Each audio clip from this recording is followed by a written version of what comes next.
अस्सलाम वालेकुम, this is me Usman. उम्मीद है आप सब खैरियत से होंगे।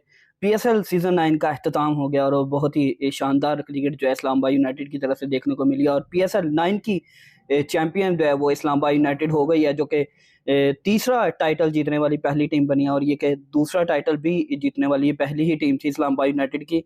तो ओवरऑल एक अच्छा टूर्नामेंट रहा है। उस हवाले से आज डिस्कस करेंगे कि जो भी प्लेयर्स को अवार्ड्स मिले हैं, कैश प्राइज़ मिली है, उसके अलावा पीसीबी के चेयरमैन ने एक पीएसएल के जो आखिरी फाइनल होने से पहले एक मीटिंग की थी, उसके हवाले से डिस्कशन करेंगे। लेकिन उससे पहले अगर आप चैनल पे नए तो सब्सक्राइब कर लें, पेज पे नए तो फॉलो कर लें, बेल आइकन को प्रेस कर लें और पोस्ट नोटिफिकेशन ऑन कर लें ताकि हर आने वाली नई वीडियो सबसे पहले आप तक पहुंच सके। तो बिल्कुल जी, पीएसएल का थ्रिलर मैच फाइनल एक दफ़ा फिर से ज़बरदस्त मेमोरीज के साथ इख्तिताम पजीर हुआ और पूरे साल की जो मेहनत थी प्लेयर्स की वो कामयाब रही और इस्लामाबाद यूनाइटेड के जो कप्तान थे वो तीसरी दफ़ा अपनी टीम को जितवाने में टाइटल कामयाब हो गए। जो कि पहला टाइटल इस्लामाबाद यूनाइटेड 2016 में जीती थी, उसके अलावा दूसरा 2018 में और उसके बाद 5 साल के बाद आके आज अब 2024 में जीती है और ज़बरदस्त किस्म की क्रिकेट इस्लामाबाद यूनाइटेड की तरफ से देखने को मिली है। और आज का मैं अगर आपके साथ प्लेयर्स की सेरेमनी के हवाले से डिस्कशन करूं, प्राइज़ मनी के हवाले से बात करूं, तो इस्लामाबाद यूनाइटेड को जो कि कैश प्राइज़ मिला है, मैं आपको बताता हूँ। इस्लामाबाद यूनाइटेड को कैश प्राइज़ मिला है जी 14 करोड़ रुपया इस्लामाबाद यूनाइटेड को कैश प्राइज़ मिला है और जबकि 5 करोड़ 60 लाख रुपया मुल्तान सुल्तान को कैश प्राइज़ मिला है। उसके अलावा अगर देखा जाए तो मुल्तान सुल्तान के साथ बहुत ही बैड लक हुई है कि दो दो जो टीम 4 दफ़ा फाइनल में आने के बाद सिर्फ एक फाइनल जो है वो जीत सकी है। 2 लाहौर कलंदर से अब बैक टू बैक हारी और इस दफ़ा इस्लामाबाद यूनाइटेड के से जो है फाइनल हार गए। एक अच्छा मैच देखने को मिला है, जिस तरह की क्रिकेट इस्लामाबाद ने खेल लिया और मुल्तान ने खेल लिया, लाजवाब है। बहुत ही ज़बरदस्त इंटरेस्टिंग मैच रहा है। इमाद वसीम ने बड़ी अच्छी परफॉर्मेंस दी है। अगर देखा जाए तो लास्ट एलिमिनेटर 1 में बड़ी अच्छी परफॉर्मेंस थी, man of the match, eliminator 2 में मैन ऑफ द मैच और फिर प्लेयर ऑफ द मैच जो कि फाइनल का प्लेयर ऑफ द मैच थे वो भी इमाद वसीम थे, जिन्होंने पहले प्लेयर हैं जिन्होंने 5 मारा है, 5 विकेटें ली हैं जी फाइनल के अंदर। तो इमाद वसीम के लिए एक अच्छा साबित हो रहा है शगुन। लेकिन अनफॉर्चुनेटली कल इमाद वसीम ने के एक पिक्चर जो है वो वायरल हुई है स्मोकिंग करते हुए ड्रेसिंग रूम के अंदर। आप फ्रंट पे बैठ के स्मोकिंग करना एक अच्छी चीज़ नहीं है, एक अच्छा जेस्टर नहीं जाता। लेकिन अगर आपने स्मोकिंग करनी भी है तो पीछे जाके स्मोकिंग एरिया में स्मोकिंग करें। आपको पता है कि आजकल आप सुर्खियों में हेडलाइंस के ऊपर आ रहे हैं और टॉप न्यूज़ के ऊपर आपके ऊपर आ रहे हैं और सबकी नज़रें आपके ऊपर हैं और आप टीम में कमबैक करना चाह रहे हैं। शाहीन शाह अफरीदी आपको आपके लिए आवाज़ें उठा रहे हैं। वो कह रहे हैं कि मैं चाह रहा हूँ कि इमाद वसीम जो है वो पाकिस्तान टीम में वापस आए, रिटायरमेंट वापस लें। उसके अलावा शाहिद अफरीदी कह रहे हैं कि मोहम्मद आमिर वापस आए। तो ये जो 2 प्लेयर्स हैं इनके ऊपर बड़ी आपको जब एटीट्यूड की बात की जाती है तो फिर अगर देखा जाए तो उमर अकमल और अहमद शहजाद का भी यही मसला था, लेकिन उनकी कोई बात स्क्रीन के ऊपर नहीं आई थी। आपकी बात जो वो स्क्रीन के ऊपर कैप्चर हो गई। अब लोग ये कहेंगे कि एक अच्छा तासुर जो है वो नहीं जाता। आप ठीक है, आपने स्मोकिंग करनी है, आप पीछे ड्रेसिंग रूम में जाके कर सकते हैं। लेकिन मैं थोड़ा बहुत यहाँ पे बिल्कुल पीएसएल की मैनेजमेंट को भी थोड़ा सा करूँगा कि आप लोगों ने क्रिटिसिज्म नहीं कहूँगा, लेकिन मैं ये बात करूँगा कि यार आप मेन स्ट्रीम मीडिया के ऊपर आपके पास होल्ड होता है कि आप कुछ मिनट लेट जो है वो जो प्रोडक्शन है उसको कर सकते हैं, लेकिन आप लोगों ने इस चीज़ को क्यों नहीं रोका। ये आपका काम था कि इमाद वसीम एक अच्छा प्लेयर है या जो भी है, कोई भी प्लेयर अगर ड्रेसिंग रूम की वीडियोस इस तरह की लीक नहीं होनी चाहिए थी। कैमरे को आप लोग थोड़ा देर रोक लेते हैं, आपके पास एक्सेस होती है कि आप लाइव आने से पहले उसको चेंज कर सकते हैं या रोक सकते थे, आप उसको ना दिखा सकते थे। तो ये थोड़ा बहुत चाहिए था कि इस तरह की एक्टिविटी जो है वो ना हो। आपका जो इमेज है वो बुरा जाता है, प्लेयर्स का इमेज है वो बुरा जाता है। अब मैच के बाद उन्होंने इमाद वसीम ने भी इस तरह का साइन दिया, तो एक अच्छी चीज़ नहीं है जब आप पाकिस्तान टीम के लिए आपको पता भी है कि आप इस टाइम पीक में हैं और आप अल्लाह ने आपको इज्जत दी है दोबारा से और आप कोशिश कर रहे हैं कमबैक करने की टीम के अंदर, आप खुद भी चाह रहे हैं, तो फिर इस चीज़ से थोड़ा सा अवॉइड करना चाहिए कि मेन हेडिंग्स में अगर जब आप आ रहे हो तो फिर थोड़ा सा इस चीज़ से अवॉइड करना चाहिए। लेकिन ओवरऑल एक अच्छी क्रिकेट जो है वो 4-5 मैचेस में लास्ट में इमाद वसीम ने खेली और अपनी टीम को टाइटल जितवाने में अहम रोल प्ले किया। तो क्रेडिट बिल्कुल इमाद वसीम को देना पड़ेगा जिस तरह की उन्होंने अच्छी क्रिकेट खेली है। उसके अलावा मैं प्राइज़ मनी के हवाले से अगर बात की जाए तो स्टार्ट में गज़ा के मुतासरीन से करूँगा, जिनको 50 लाख रुपया ब्राइटो पेंट्स की तरफ से किया गया। एक अच्छा इनिशिएटिव है जी गज़ा के मुतासरीन के लिए। और बिल्कुल मैं क्रेडिट दूंगा इस्लामाबाद यूनाइटेड की टीम को, जिस तरह उन्होंने कल फ़लस्तीन का झंडा जो है जीत के बाद पूरे प्लेयर्स ने लहराया, और उसके अलावा इमोशनली हो गए और उन्होंने सजदा किया। तो एक अच्छी चीज़ है, मैं समझता हूँ कि प्लेयर्स ने ग्राउंड का राउंड लगाया और फ़लस्तीन का साथ दिया, तो एक अच्छी चीज़ है। हमें बिल्कुल अप्रिशिएट करना चाहिए प्लेयर्स को, इस्लामाबाद यूनाइटेड को, जिन्होंने इस तरह का इनिशिएटिव लिया। और बिल्कुल एक अच्छी चीज़ है। हम लोग पूरा पाकिस्तान फ़लस्तीन के साथ है, इंशाल्लाह हम हमेशा इनके साथ रहेंगे।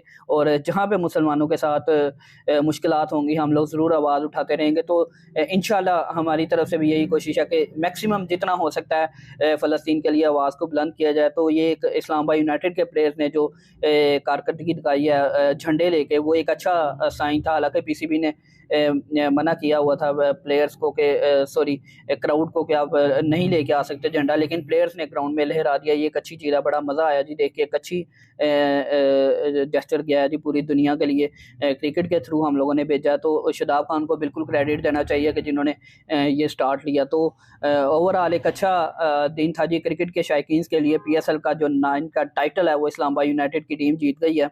उसके अलावा अगर देखा जाए तो शाह ब्रदर्स बड़ी अच्छी परफॉर्मेंस देने में कामयाब रहे हैं। उनके वालिद के साथ एक पिक्चर उनकी कल बड़ी वायरल हुई है, तो एक अच्छा साइन जो है वो गया। मैं पीएसएल की जो टूर्नामेंट की टीम है उसके ऐलान से पहले मैं स्टार्ट लूँगा। बिल्कुल, आपके ख्याल से टूर्नामेंट का ऑलराउंडर कौन होगा? जब हम लोगों ने स्टार्ट टूर्नामेंट का लिया था हमारे दिन में यही होगा। फ़हीम अशरफ हो सकते हैं, शादाब खान हो सकते हैं, इफ्तिखार अहमद हो सकते हैं। कौन हो सकता है आपके ख्याल से टूर्नामेंट का जो player of the sorry all rounder है?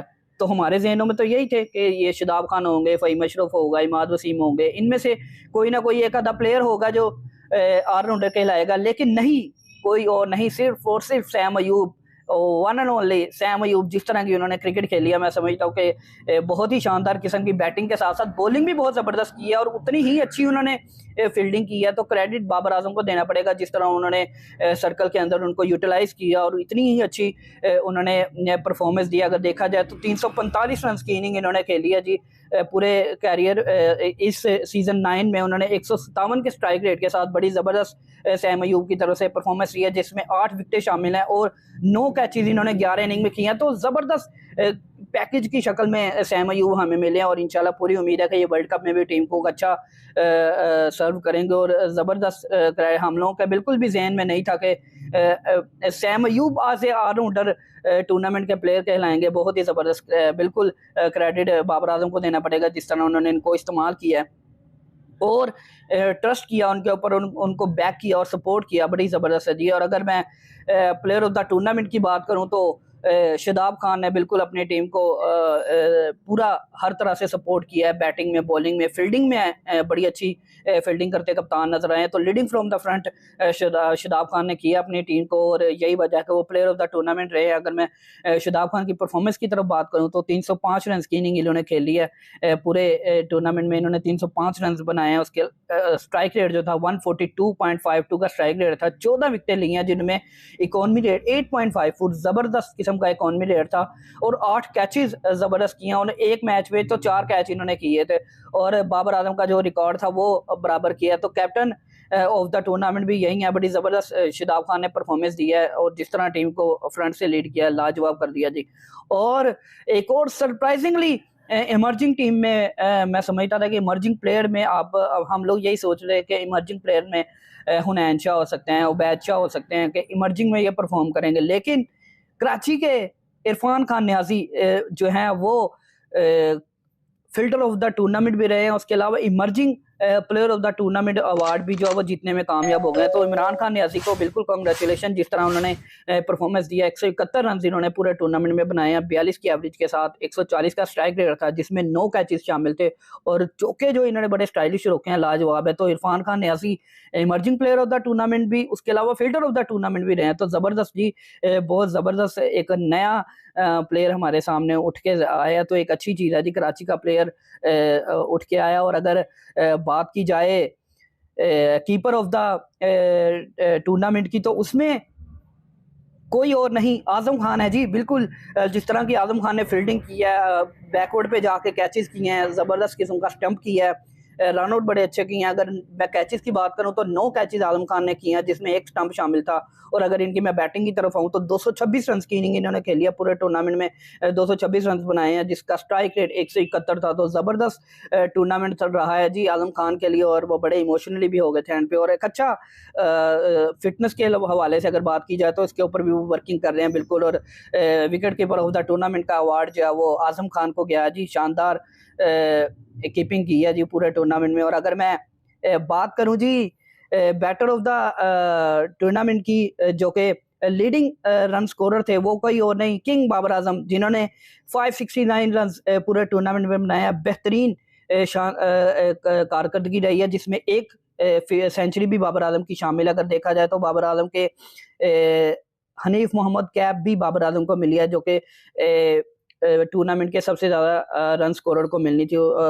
अगर देखा जाए तो दूसरे नंबर पर रहे हैं ओवरऑल। अगर बात की जाए, इससे पहले 2022 में फ़खर जमान ने 588 रन की पूरे सीजन में सबसे ज़्यादा रन बनाए थे, 588। उसके अलावा अब दूसरे नंबर पे बाबर आजम आ गए हैं, जिन्होंने पूरे सीजन में 569 रन की बनाए हैं। तो एक अच्छा ज़बरदस्त किस्म का फाइंड मिली है जी बाबर आजम। और रिजवान जो कि तीसरे नंबर पर रहे हैं रन स्कोरर के हिसाब से, अगर उनसे बात की गई तो फिर उन्होंने कहा कि मैं अपनी कारकर्दगी से मुतमिन नहीं हूँ। रिजवान एक अच्छा बैटर हैं और एक इम्प्रूव कर सकते हैं, लेकिन अनफॉर्चुनेटली वो 2-3 मैचों से अच्छी कारकर्दगी जो है वो नहीं दिखा सके, और फाइनल में भी अपनी टीम को कोई इतना खास नहीं करके दे सके। यही वजह कि टीम जो है वो ज़्यादा तब्दीलियों की वजह से, बैटिंग ऑर्डर में तब्दीली की गई, डेविड विले को ऊपर भेज दिया, उसामा मीर को नीचे भेज दिया, इफ्तिखार को चेंज कर दी पोजीशन। तो ये थोड़ी सी शफलिंग की वजह से भी मेरे ख्याल से मुल्तान सुल्तान की टीम जो है वो टाइटल का दिफा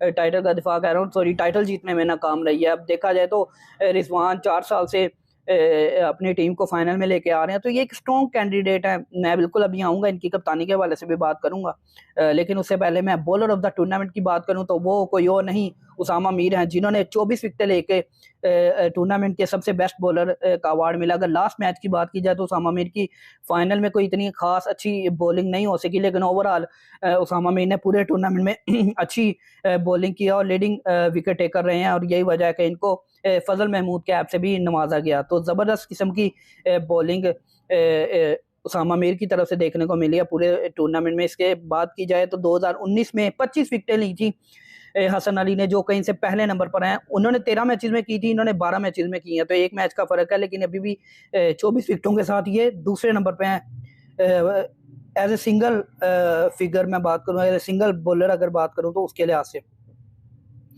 और अगर मैं आपको एक और इंटरेस्टिंग बात बताता चलूँ कि रुमान रईस एक ऐसे प्लेयर है जो तीनों दफ़ा इस्लामाबाद यूनाइटेड के चैंपियंस बनने पे यूनाइटेड के साथ थे, तो ये रिकॉर्ड भी रुमान रईस के पास है। अगर मैं बैटर ऑफ द टूर्नामेंट की बात करूं तो उस्मान खान है जी, जिन्होंने बहुत ही ज़बरदस्त इस किस्म की बैटिंग की है।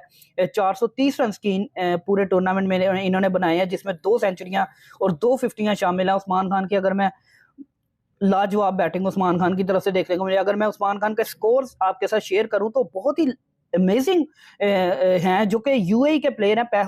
नो डाउट ये कराची में पैदा हुए, कराची में खेली क्रिकेट, लेकिन पाकिस्तान में चांस नहीं मिला, तो फिर ये यूएई चले गए और अब ये एज ए फॉरेन प्लेयर ही हमारे यहाँ पे खेलते हैं पीएसएल। तो कराची के स्टेडियम में और लाहौर के अलावा मुल्तान में बड़ी अच्छी बैटिंग की। तो ओवरऑल पूरे स्टेडियम में इन्होंने अपनी बैटिंग को एंजॉय किया। अगर मैं बात करूं तो पहला मैच जो कोयटा ग्लैडिएटर्स के खिलाफ खेले थे उसमें इन्होंने सिर्फ 14 रन बनाए, लेकिन उसके बाद दूसरे मैच में ही 96 रन की इनिंग खेली जो कि लाहौर कलंदर के खिलाफ था। तीसरे मैच में सेंचुरी जोड़ दी इन्होंने जो कि कराची किंग्स के खिलाफ थी, 59 पे 106 रन की इनिंग खेली। उसके अलावा इस्लामाबाद यूनाइटेड के अगेंस्ट भी इन्होंने एक सेंचुरी बनाई हुई है जो कि 50 बालों पे थी। उसके अलावा अगर मैं 5वें मैच की बात करूं तो इन्होंने 23 बालों पे 21 रन बना सके थे कोयटा ग्लैडिएटर्स के अगेंस्ट।